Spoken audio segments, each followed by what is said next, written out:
2022 में जो Rajput vote bank था वो भाजपा के साथ था जी। 2024 में राजपूत के वोट के अलावा बहुत सारे वोट बैंक है भाजपा से छिटके लोगों ने नारे लगाए कि भाजपा का फूल हमारी भूल।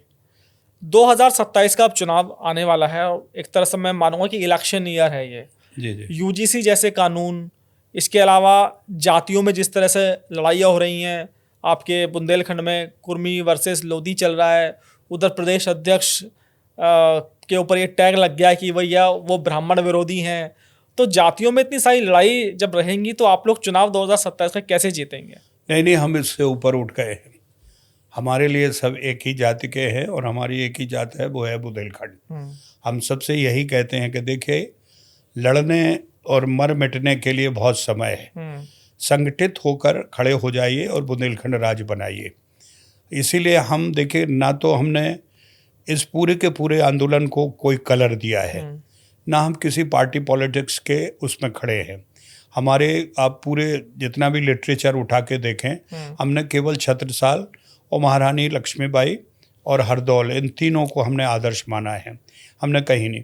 दूसरे अब वोटर तय करे मोदी जी का काम देख के, योगी जी का काम देख के। जात में क्यों बटे भाई? अब आप अगर जात में आप वोट देते हो तो जब आपके बच्चा बीमार होता है तो फिर आप अच्छे डॉक्टर को क्यों ढूंढते हो? अपनी जाति के डॉक्टर को दिखाओ ना भाई। अगर हम वोट नहीं, भाई हम तो राजपूत हैं, राजपूत में ही वोट देंगे, ठीक है भाई, बढ़िया है, दो वोट। अब अगर आपका बेटा बीमार है तो फिर राजपूत ही डॉक्टर को दिखाओ ना। फिर क्यों कहते हो नहीं साहब, अच्छा डॉक्टर बताओ जो ठीक हो जाए, जिस पर भरोसा किया जाए। यही तो समस्या है और इसी से हम बचना चाहते हैं। हम आंदोलन वाले लोग यही कह रहे हैं कि हम सब एक हैं, हमारी जात केवल बुंदेलखंड है। जिस दिन बुंदेलखंड बन जाए, आप खूब जात को रखो, समाज को रखो, विचार को रखो, धर्म को रखो, लेकिन ना सूत ना कपास, बेकार में लट्ठम लट्ठा। अभी तुम्हारे पास कुछ है भी नहीं, जो है वो खत्म हो रहा है, फिर भी आप समझ नहीं रहे हो। अभी भी आप अपने आप को जातों में बांटे हो, तो उससे कहीं कोई इससे ज़्यादा विनाश तो कोई और बचा भी नहीं है कि जो होगा। एक ही सवाल में दो सवाल पूछता हूँ आपसे मैं। अखिलेश यादव पीडीए का नारा बुलंद करते हैं और पीडीए 2024 में सक्सेसफुल रहा जी। आप भले ही जातियों की बात कहें कि बीजेपी जाति से उठ चुकी है, लेकिन देखिए सर, राजनीति में जातियां कभी खत्म नहीं हो सकती। हर सब कुछ जातियों के हिसाब से कैलकुलेट होता है। दूसरी बात मैं आपसे ये पूछना चाहूंगा कि अभी बजट आया, अखिलेश यादव ने कहा ये विदाई बजट है, और आप मुझे बुंदेलखंड का कम से कम 12 बजे उठे, जो आदमी ने सूरज देखने तो केवल शाम का ही सूरज देखता है, वो ये बातें करे। बिहार में राजनीति क्यों, जाति क्यों नहीं चली? फिर बिहार में क्यों फैली हुई जाति? बात बताइए ना आप। अगर बीजेपी के काम को नहीं देखा गया तो फिर लालू और बाकी लोग एमवाई वहां क्यों नहीं चला?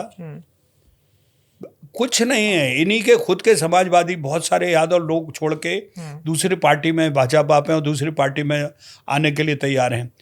देखिए, लीडरशिप के लिए एक बड़ा कमिटमेंट चाहिए होता है, एक बड़ा विजन चाहिए होता है। आप क्या विजन है आपके? उनके परिवार के ही 9 लोग सांसद हैं। आप गिनिए तो आप क्या, आप किस विजन की बात कर रहे हो? मोदी जी के परिवार के लोग कितने हैं? योगी जी के कितने परिवार के लोग हैं जो इस तरह से उसमें शामिल हैं पार्टी में? और में एक आध दो नेता का जरूर बेटा होगा, चूंकि वो वहां पे है। आप कैसे बात कर रहे हैं? वो आदमी जो सर्वोच्च छोड़ के बैठा है अपना, गोरखपुर का मठ, हजारों करोड़ों की संपत्ति है, वो छोड़ के बैठा है। तुम सब कुछ तुम भोग रहे हो, तुम भोग विलास में पूरी तरह से लिप्त हो, और आप आक्षेप लगा रहे हो, आप ब्लेम कर रहे हो। वो जितना भी कर रहा है निस्वार्थ जनता के लिए और जनता की भलाई के लिए। हो सकता है कि 19-20 वो कही, लेकिन उनकी सोच में, उनकी समझ में, उनके कार्य में मुझे नहीं लगता है कि उस तरह से कोई संदेह करना चाहिए। और ये जाति का भ्रम तो अब 4-5 साल ही है। एआई आ गई है, एआई सारी जात को बराबर कर देगी।